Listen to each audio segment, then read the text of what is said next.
I don't know if the battery's getting fucking bad in there in you or what. Which one of your batteries is getting bad? The booster battery or the regular battery or I don't know. I went to turn the thing on and wouldn't turn on. So then I hit the booster battery and she turned on. So I got throw a couple wraps of electrical tape around you though, because you can't really keep your shit together on your own. So this is what we have to do now, because you know, you seem to have a problem.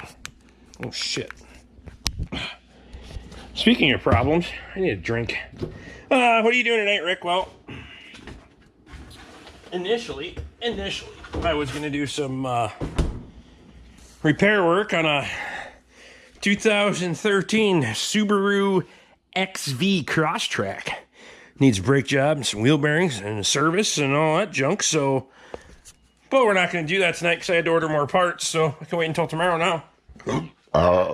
Perfect. So, late hours on the Bork Ranch. Not tonight. I'm going to take this opportunity to drink a couple of beers. And we're going to clean up some fucking scrap, I think. What did I do with this tape? This is not going to work at all.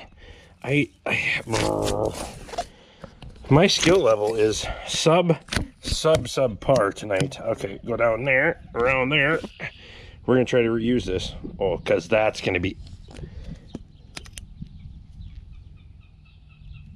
Fucking Huey's flying tonight or what? I swear to God, I hear him. Oh, yeah, that would be fine. Fuck, whatever. No, not at all. So, I got some aluminum wheels there. Oh, helicopter. Oh, there it is, too. See it? Can you zoom on this fucker? I don't think it's going to get close enough that you can even see it on here. But, must be life light or something. Pretty much the only regulars on, in the airspace. Life light from Duluth to Minneapolis or the Mayo. Seems a little bit slower flying though than life flight. Usually life flight's got her pitched hard and fucking running fast. Unless it's just, yeah, you won out, but you broke the fucking gate, so no. You don't behave yourself. Anyway. Helicopters. Woo! I'm gonna go through all this shit. I'm gonna fucking chuck everything I can in there. Except for probably the tin. Because they fucking dock you for tin, so I'm gonna do all that shit separate, because there's a whole bunch of it up there too, but we're gonna get all the heavy iron, I don't know, it's not all gonna be classified as prepared, because there's subframes and axles and all kinds of shit in here, and I'm not cutting it up, because fuck it, it's just time to get rid of it. As long as it pays for the fucking fuel to get it there, I will haul it in. And we got Scotty's dump trailer, the neighbor's dump trailer.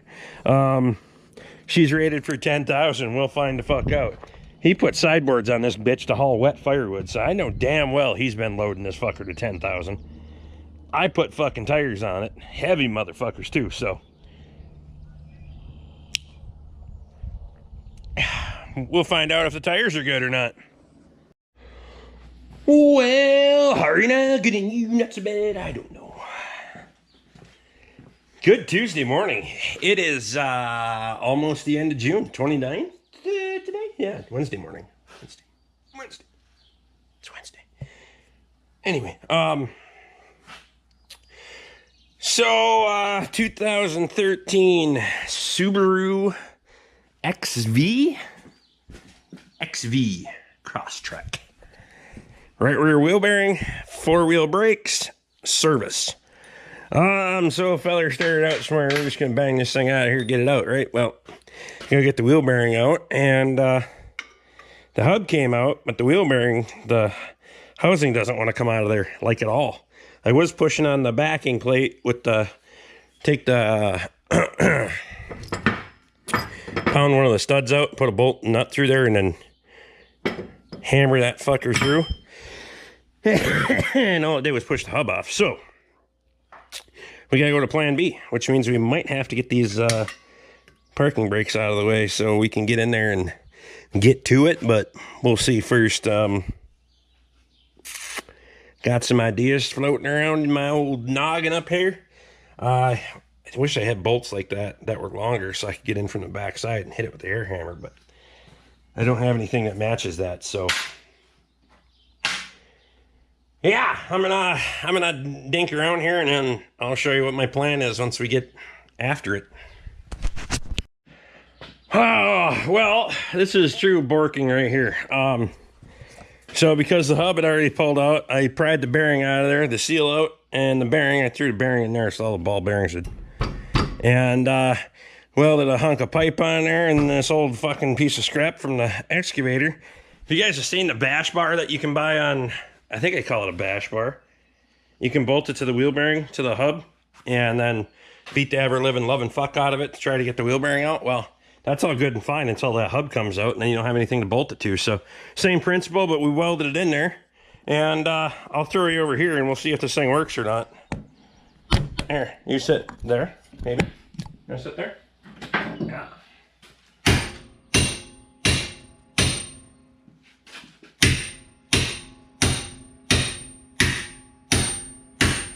The idea is you're supposed to be able to spread that shock back into the...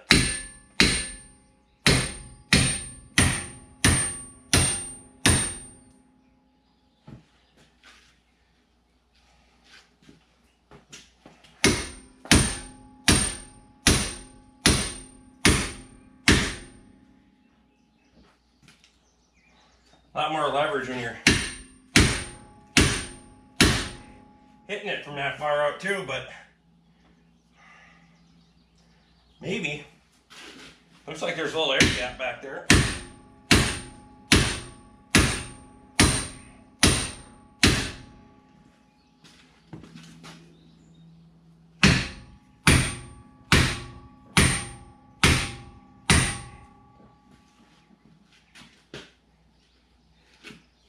It's not loose, but it is moving. I can confirm that. It is moving. There we go. It's gonna take the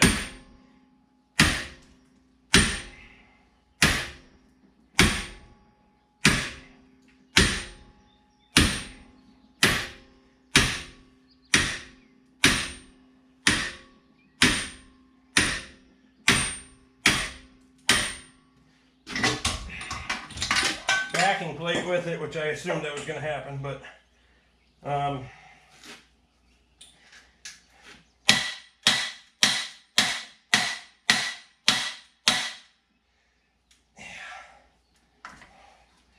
that's a separate challenge there to get that apart, but we got it off one side anyway.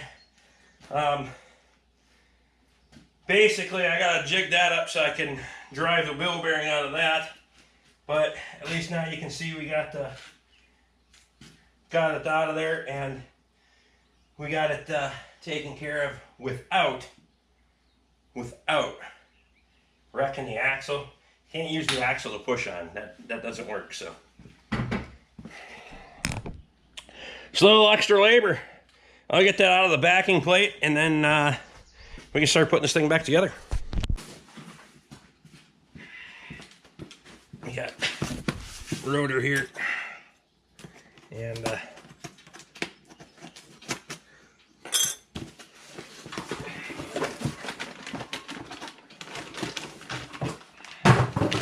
premium coated Ninky.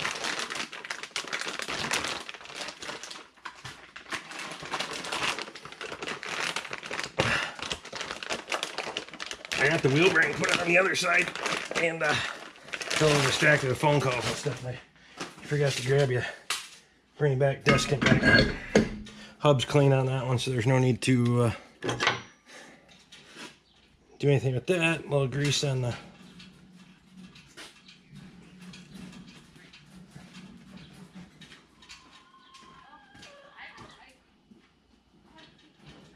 get your ass up.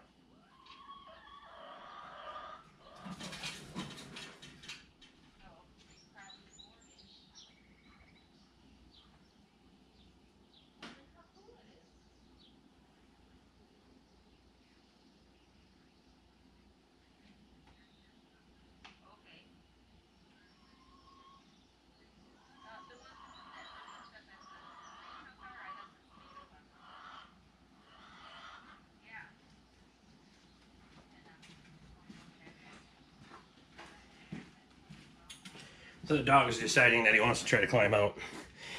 So I slick a little, take wire wheel on die grinder, buff that down, and then I slick a little grease on there just as a rust inhibitor. Don't mind the noise.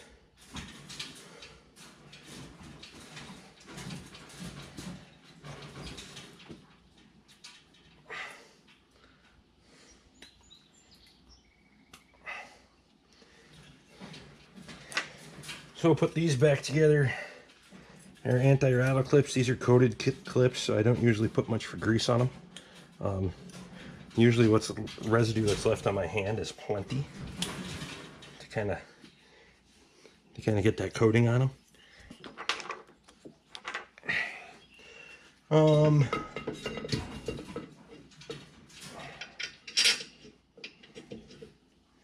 Caliper brackets on. I already did the pins. You can see plenty of grease on there, so Luke can't be like, I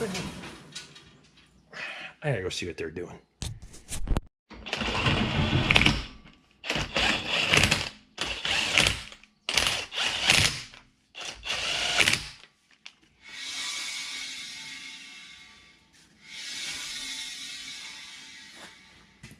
The other one was the same fucking way. Yeah, it's got like an interference, like the new rotor's just a little bit fucking deeper than the old one. So she fucking, it's a little drag on the backing plate.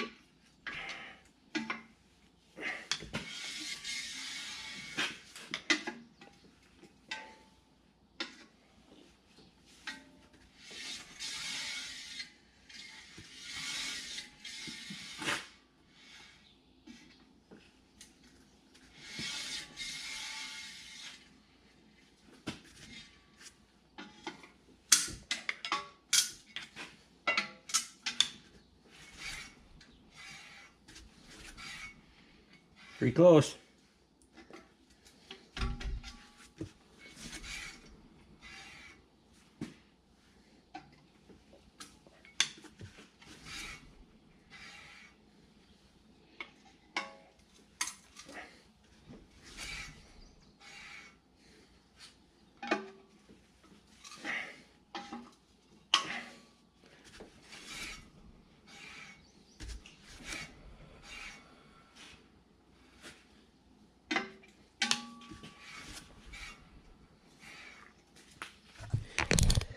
I think that's just a little bit of drag on the pads there. So on to the front, get her done.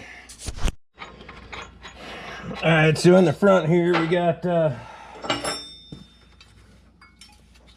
calipers.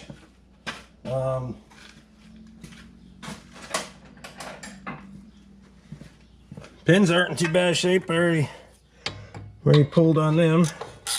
You see the pads have been rusted into the guide. I'll show you that real quick here in a second. They've been rusted into the caliper bracket for a meaningful time. It starts to,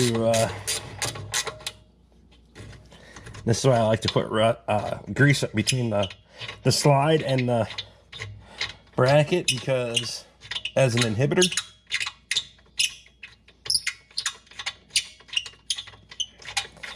just a film of it. Come on.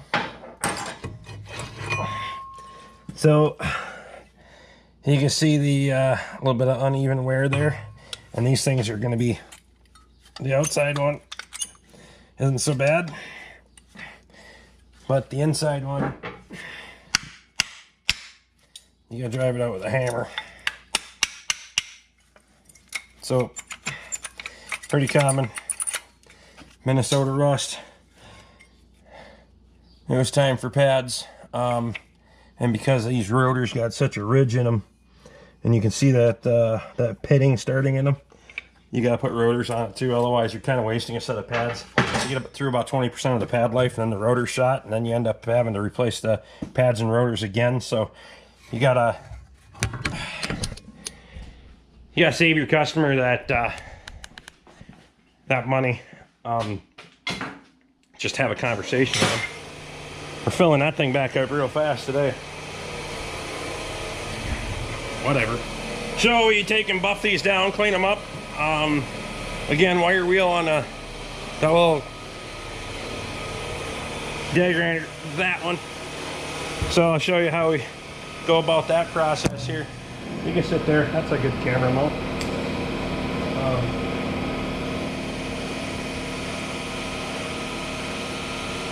Pins on these things are actually got plenty of grease on them, so nice, right? Oh, come on.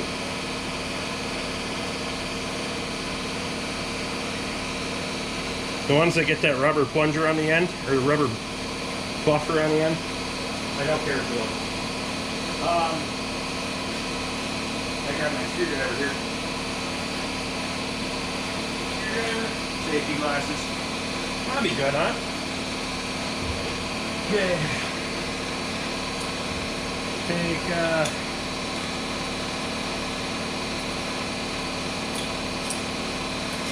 pry that out from around from the back. Same with this one.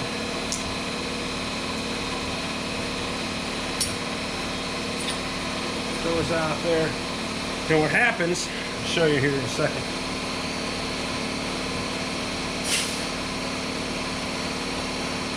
What happens is the rust starts to build in the back behind that anti-rattle clip, and then it starts to put pressure on the pad and lock it in there. In this case, the wire wheel's doing just fine on them, but in some cases you're gonna have to put I put the cutoff wheel on there, and it fits in that groove real nice, and grind it out.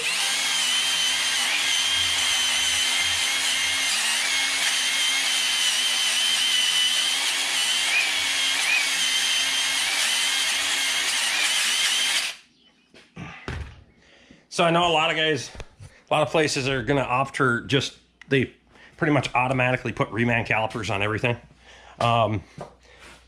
You can do that. I know plenty of places that do. But in my opinion, OE calipers are always gonna be better than 90% of the remans that are out there, whether they're coated or not. If that reman caliper, or that brand new OE caliper that came on the vehicle is not leaking and then pistons aren't stuck on it, go ahead and rehab the thing.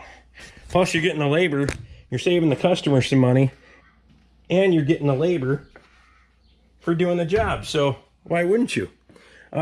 These are drilled and tapped for bolts to force that off there. So I'll show you how I do that. I cut them. Fucking chicken is squawking today too. Everybody's got a problem with everything today, I guess. I don't know.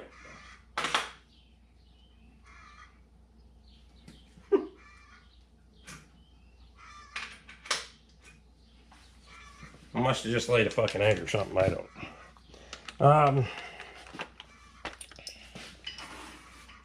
8 by 1.25 thread pitch. Yeah.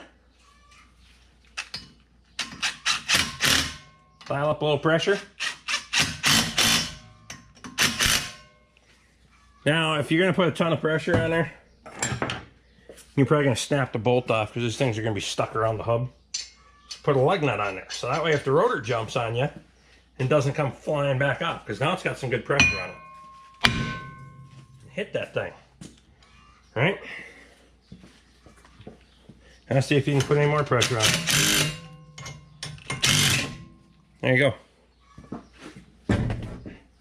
One, and done.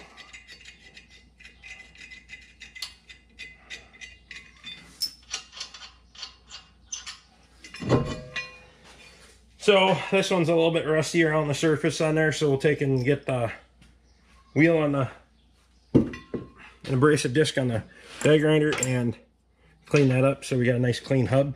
Get the new rotor put on.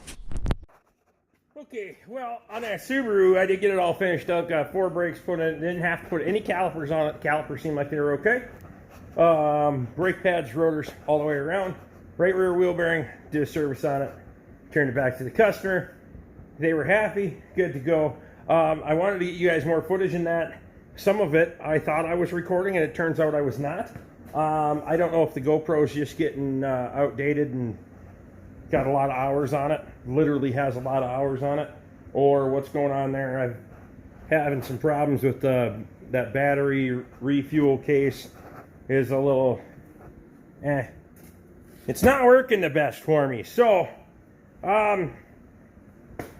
it is what it is. But like I said, wheels torqued to 100, all that stuff, everything's done, gone a few days ago now. We got other projects coming, guys. Right now I am working in the shop today. Happy 4th of July, by the way. Independence Day, more importantly than the day of the year. It's fucking Independence Day. Sometimes maybe we need to we need to stand up for ourselves a little bit more, but whatever. Anyway, the A used to sit over here, where all this stuff is. A is back there, so the gantry crane is accessible, so we can support the front end. And pull the front axle out, and fix that Woodruff key that's hogged out in the steering gear. Equipment lineup, cleaning, go through it, check it, fucking get it all done. We're working on the bench. The bench is, well, you can see over 50% of the bench, so that's a plus. The bandsaw is back there. I'm not sure what I'm doing with those two pieces yet. Obviously the hoist is just working as a nice little bench for sorting and organizing, but that meat processing stuff's got to get cleaned up, put in the cooler, so that way it's a one-stop shop. When we're butchering, we just pull the cooler in, set things up, butcher, wash things down, put them back in there. Not a big deal. What else? We got those tillers to go through in a future project. Each one of those will go through. Smoke items. It'll be smoke. And we have some doors for a E150 through E350. That van right there will be getting some doors. Some finishing work on the rust abatement in the bottom there. And more importantly, we have to do some air conditioning work on it. So stick around for full-length videos, guys. We got a lot of stuff coming. I got to get the shop cleaned up so that thing can get in here and we can get going on the air conditioning side of that. So that way they can use it next week, and then we'll reschedule for the doors. We're going to work with them and their schedule as a business. If we're going to work on this thing, it might be on the weekends. I'm okay with that. So to help them out so they can run and deliver and do deliveries and all that stuff during the week, and then have less downtime on the van. If I work on it on the weekends, then we can work it out. So maybe I got a 4-day would probably be great for doing that kind of work, but we'll work it all out, figure it out. So stick around, subscribe if you haven't, ring the bell, give me notifications. Memberships down there if you want one. Do appreciate it, because it really does help us out on the channel, guys. I really appreciate it. I gotta get a members only video. I'm gonna try to do that before I do this one, so we'll see what happens. Thank you all. Happy Independence Day. Go out, celebrate, keep all your damn fingers, drink some beers or some damn thing. I don't know what you're going to do, but I got to get back to cleaning. I got to get this shop organized because we're going to have a lot of work to do. See you next time.